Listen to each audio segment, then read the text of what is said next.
കൂട്ടുകാരെ, ഞാനിന്ന് മത്തനിലയാണ് നുള്ളിയെടുക്കുന്നത്. നമ്മൾ മത്തനില എങ്ങനെയാണ് തോരൻ വയ്ക്കുന്നത്?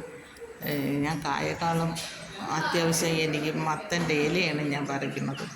അത് ഇലയും തിളിരുമാണ് നുള്ളിപ്പറിച്ചെടുക്കുന്നത്. തിളിര് അത് അരിഞ്ഞാണ് നമ്മൾ തോരൻ വയ്ക്കുന്നത്. ഈ തിളിര് മണ്ടേന്ന് നുള്ളി എടുത്തു കഴിഞ്ഞാൽ അടുത്ത് വീണ്ടും ശരിക്ക് കവരങ്ങൾ വന്ന് ഒടിച്ചെടു വരും. അതാണ് നല്ല ടേസ്റ്റായിട്ടുള്ള നമുക്ക് തോരൻ വയ്ക്കാം.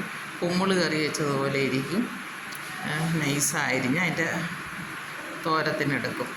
ഇത് എല്ലാവർക്കും ചെയ്ത് കൊടുക്കാം. കായേക്കാളും ഞാൻ ഇഷ്ടപ്പെടുന്നത് ഇലയാണ്.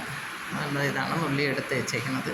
ഇതിനെ കട്ടി കുറഞ്ഞരിഞ്ഞ് കടുവറുത്തിട്ട് ഇളക്കി തോരത്തിനരച്ച് ഇട്ടെടുക്കുമ്പം ഈ വീഡിയോ ഇഷ്ടപ്പെട്ടാൽ എനിക്കൊരു ലൈക്ക് തരണേ.